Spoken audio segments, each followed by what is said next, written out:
In the aftermath of the twin catastrophes of the Great Depression and World War II, the leading powers of the world came together to try and craft a new world order that would prevent that sort of thing from ever happening again. You have my sword. And you have my bow. And my axe.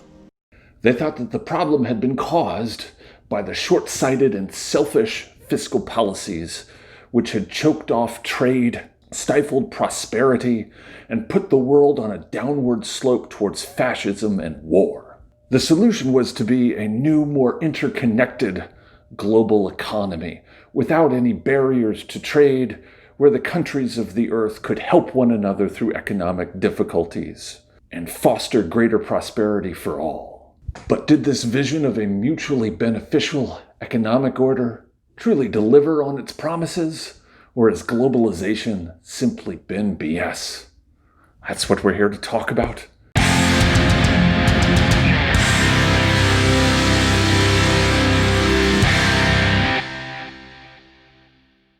Greetings, I'm Dr. Doug Campbell.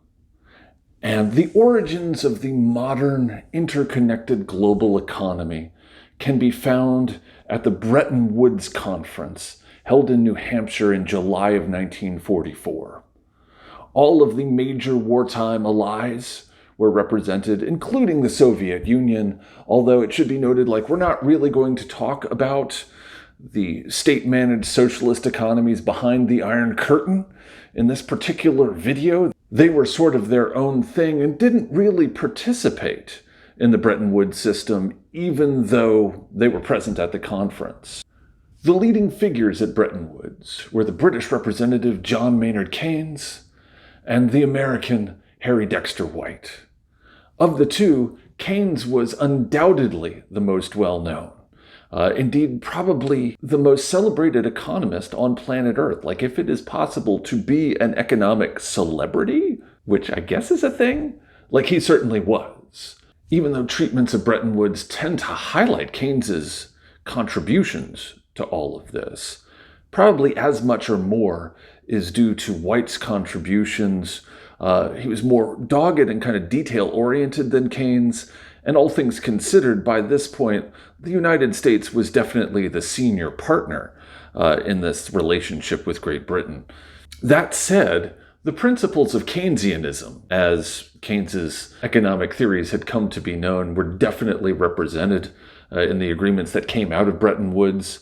In a nutshell, Keynes's ideas held that the proper approach in the fiscal crises and depressions and recessions to which capitalist economies are periodically subject to, rather than the old conventional wisdom, which held that, in those sorts of downturns, what you really need to do is cut spending, lower taxes to prompt investment. Instead, Keynes argued that those measures can constitute a self-reinforcing vicious circle, which can exacerbate those economic problems. So what you really needed to do was stuff like cut interest rates and inject liquidity into the economy through the means of government spending to try and kind of prime the pump and get consumers buying their way out of the crisis again, which isn't obvious behavior on the face of it. But considering that most countries during the Great Depression had gone with the previous economic theories,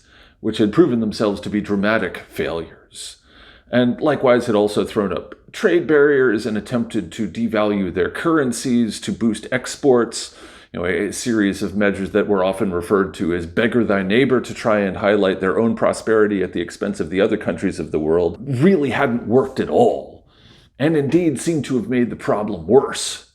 So therefore, the world was definitely more receptive to Keynes's ideas, and they were reflected in the agreements that came out of Bretton Woods.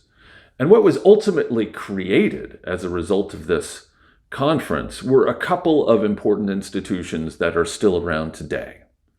First of all, the International Monetary Fund, which was designed to facilitate monetary cooperation among countries, to manage exchange rates between countries' currencies, and to provide short-term infusions of capital during periodic economic crises in the form of loans. The IMF is traditionally headed by somebody from one of the European countries. The second institution is the World Bank, traditionally headed by an American. And that is designed to facilitate kind of structural growth and provide longer-term loans, particularly to developing countries for capital projects and infrastructure and stuff like that. And obviously, like the IMF and the World Bank are two pillars of the global economic system even today. Shortly following Bretton Woods as well, ensued the approval of the General Agreement on Tariffs and Trade in 1947. This provided the kernel of what would eventually be the World Trade Organization after 1995, which provided a kind of framework of rules to manage trade between nations and to try and facilitate free trade and to keep tariff barriers and obstacles to commerce between various countries as low as possible. And all of that was part of the basic kind of post-war game plan. Let's remove barriers to trade. Let's facilitate infusions of capital in order to help countries grow their way through these periodic crises, a sort of managed international capitalism. And wouldn't you know it, for a generation or so, this actually worked pretty well, particularly for the leading Western economies. That you saw steady and impressive economic growth throughout the 1950s and 60s, and also less frequent and less intense economic crises of the sort that had plagued international economies before World War II. There is a reason why, for example, this time period was referred to in West Germany as the economic miracle, or in France, les 30 glorieuses, the 30 glorious years. It really was a time of tremendous growth and prosperity, and also kind of as a result of some of the shocks of the previous decade or two, a period of low inequality in those countries as well. So the system worked at least for a time. And, we don't want to overly exaggerate the extent to which this was, somehow a perfect solution. It wasn't. There was still economic inequality within these countries, as well as economic inequality between the developed Western world on the one hand and the developing world, the global South. A lot of the countries that had previously been the colonies of the West, obviously this was a less prosperous time for them. Although even so, like the 50s and 60s there were a time of tremendous optimism. And a lot of people thought they could at least see the first glimmerings of impressive local economic growth that was going to enable those countries to be prosperous as well. For over 1,000 generations, the Jedi Knights were the guardians of peace and justice in the Old Republic, before the dark times. But what happened in the 1970s then? That impressive, robust growth that the Western economies experienced in the 1950s and 1960s, as you got into the 70s, began to slow down. The economies were a bit more stagnant. Inflation began to rise. And there was a certain amount of concern that this great engine of prosperity was beginning to grind to a halt. That the developing world was beginning to catch up economically to the West as well, prompted a lot of concern. And by the late 70s, there was a pivot away from Keynesian economics to a new vision of the economy. A new vision of the economy that sort of sounded a lot like the old pre-Keynesian vision. Not a great plan. The new economic vision was based on the writings of mid-20th century Austrian economists, in particular Friedrich Hayek and Ludwig von Mises, as well as during the 1960s, the so-called Chicago School of Economics, and particularly Milton Friedman. Their theories, sometimes referred to as supply-side economics, or you could also refer to it as Neoliberalism. Quick note, despite how modern American political discourse sometimes uses the term liberalism, in this context, it definitely means a theory of the economy with as little government intervention as possible. Free market economics, indeed as close to laissez-faire economics as feasible, which is exactly the set of theories that often tended to dominate before the economic crises of the early 20th century. The one main difference is that this new kind of neoliberal order did maintain its support for free trade, but backed off Keynes's ideas of the way to stabilize economies is through government spending and injections of liquidity. Those ideas became increasingly popular, and with the election of Margaret Thatcher and the Tories in Great Britain in 1979, as well as the presidency of Ronald Reagan in the United States, starting in 1981, these ideas had powerful backers in some of the leading Western powers who proceeded to do exactly what the neoliberal theories would have argued for, to kind of break some of the power of the labor movement, to cut corporate taxes, to pare back social spending that helped redistribute some of the wealth in these societies in a more egalitarian manner, to reduce all of that. And ultimately, like you saw, the results of these new theories relatively quickly. Part of the consequences involved a return to the periodic violent upturns and downturns, the economic crises that had been so characteristic of the pre-World War II era, and kind of precisely what Keynesianism tried to work against. So by the late 1980s, you had the savings and loan crisis and Black Monday in the United States, as well as the assets investment collapse in Japan.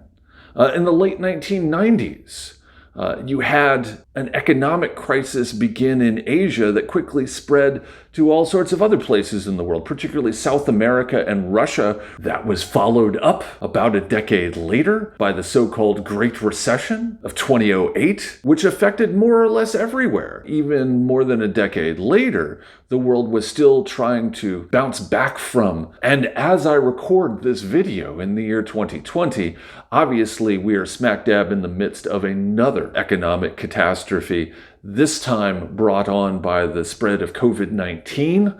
And the outcome of this particular economic crisis, very much to be determined. It's looking increasingly possible that this one is going to be perhaps worse than the Great Recession, maybe along the lines of the sort of economic problems you had in the Great Depression. So, in the period since the 1970s, there has been an enormous amount of economic instability and periodic crises. Also, too, the global economic infrastructure's response to these crises differed markedly from the first 2 decades after the war. That, rather than a classical Keynesian response, the IMF in particular, in order to provide countries suffering through crises with loans, they insisted that these countries cut spending, cut taxes, make sure that their foreign creditors were paid off. Pretty much everything that the initial Bretton Woods system would have argued against was now what the IMF was advocating. And maybe you could argue that all of that would have been worth it if the payoff was more economic growth. And certainly there were times of boom to balance off the busts that we just mentioned. But if you average it out, growth hasn't been significantly better under these neoliberal economic policies than they were under the previous Keynesian ones. And finally, under these economic policies, you had a tremendous problem of inequality, that the economic growth that the world did experience during this period was very unevenly distributed. For example, in the 30 years from 1977 to 2007, of the national income of the United States, a good 3/4 of that went to the top 10% of earners. A good 60% went to just the top 1%. In the 2010s, worldwide, the overall distribution of wealth, the top 1,000th of the population had 20% of global wealth. The top 100th, 50%. And the top 10th, somewhere between 80 and 90% of all of the wealth worldwide. So, there's an enormous amount of wealth that modern economic growth since World War II has created. But in the past generation or so, the benefits of that have gone disproportionately and overwhelmingly to a narrow strata. It's not fair. You say that so often. I wonder what your basis for comparison is. And of course, in addition to the inequality within countries, there is also the extreme inequality between countries, particularly between the industrialized West, as well as some of the countries of East Asia on the one hand, and the rest of the developing world, the global South, where there is much less in the way of resources, much more poverty. You can make a pretty solid argument that some of the policies of the IMF have encouraged the maintenance of this global inequality, the swelling of massive populations of urban poor in the global South. Since the turn of the 21st century, there are perhaps as many as 1 billion people worldwide living in massive urban slums. And of course, any discussion of globalization also has to include a reckoning of the environmental impact as a result of global economic policies, in particular, the 90% growth globally of carbon emissions since the 1970s, and the accompanying increase in global temperatures, and the climate catastrophe that seems on the verge of having an enormously negative impact on the lives of everybody.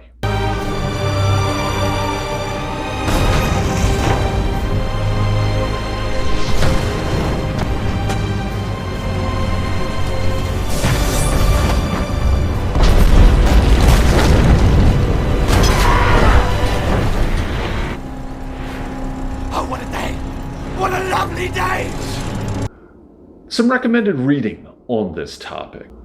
Perhaps the most important work on globalization and economics in the past generation comes from the French economist Thomas Piketty. His book, Capital in the 21st Century, paints a sobering picture of slowing growth and rapidly increasing inequality and some of the consequences of that. It's kind of a dense book, but lots of interesting ideas. For a treatment particularly of some of the mistakes made by the International Monetary Fund in the past couple of decades.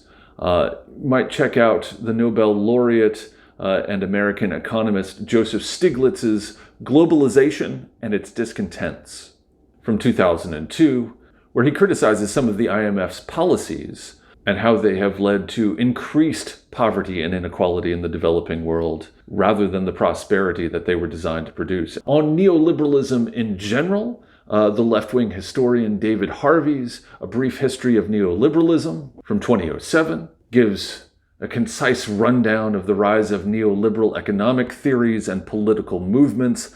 Obviously, he's quite critical of these as well. And finally, for a closer view of the poverty and inequality in world cities at the dawn of the 21st century, Mike Davis's Planet of Slums, which describes the urban environment created by the neoliberal policies since the 1970s throughout much of the developing world, and is a disturbing but important book. So, has globalization been BS?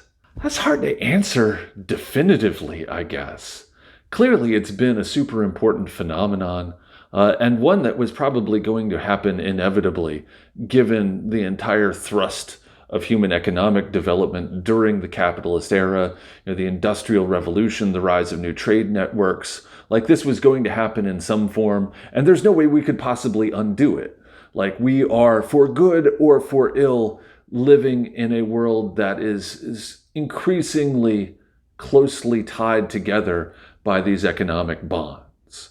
I think the real question is, could this have been done better? Could this have been done in a way where the fruits of global economic growth had been more justly distributed? And I think the period immediately after World War II, where the ideas of Keynes were applied, that were able to provide for relatively robust growth, combined with economic stability and less inequality than the world had seen in previous decades, proves that it's not beyond the realm of possibility.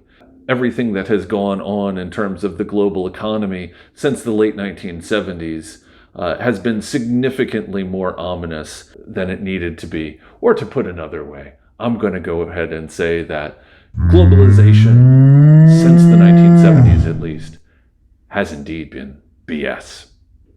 That's all for now. Remember to always check your sources and evidence. See you later.